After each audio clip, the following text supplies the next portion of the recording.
Good morning. Welcome to prayer part 4, and this is the third bit about be still and know that I am God. I've got the Message version of the Bible, which I like, although I was hoping it was going to say something different. But I'll read this to you anyway. So this is Eugene Peterson's take on it. Step out of the traffic. Take a long, loving look at me, your high God, above politics, above everything. Step out of the traffic. It's about stepping out of the busyness of daily life and finding that place of knowing God. What I was hoping he was going to say, and this must be a different version, is stop fighting, which is actually quite sort of true to the Hebrew. It's quite a strong be still command. It's not a sort of a calm, oh yeah, simmer down. Be still, calm down, quite strong, like Jesus when he stills the storms. And that stop fighting leads me to what I really want to say today, which is about temperament, prayer and temperament. Years and years ago, I was introduced to Myers-Briggs personality type predictor thing, well, not identifier, I suppose it is. And at the time, there was a very helpful how your personality type would like to pray or would most likely pray. And that was just such a revelation, relief to me, because it meant I could stop feeling I ought to pray like other people say you ought to pray, and I could just pray my way. These days, I'm a little bit more into the Enneagram personality type thing, and I know there is stuff on the internet about Enneagram types and how they pray. I could never re-find the stuff about Myers-Briggs and prayer. So, yeah, find how you naturally pray. But I think that however you pray, stillness is really important. But I have a hunch that there are sort of two types of people, or at least a sort of spectrum between two types.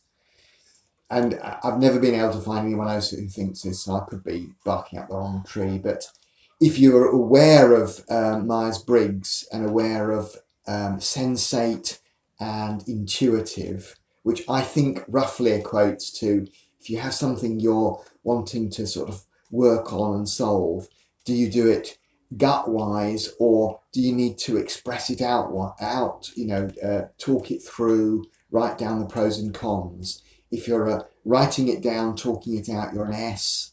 And if you're a gut, feeling your way through, you're an N.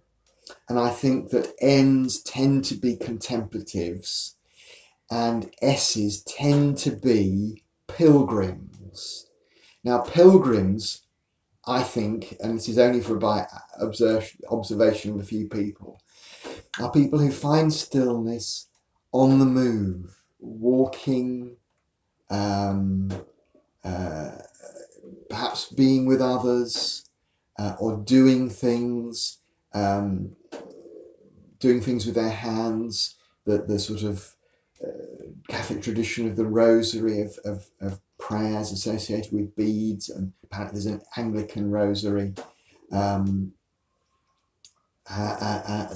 So you might be needing to do things to find stillness if you're a sensate type. I don't know. What I'm saying is, stop fighting yourself. I think we sort of, people tell us how to pray, and we feel, oh, I've got to push myself to do it this way. No. Find the way you pray. discover that way. Pray as you can, not as you can't.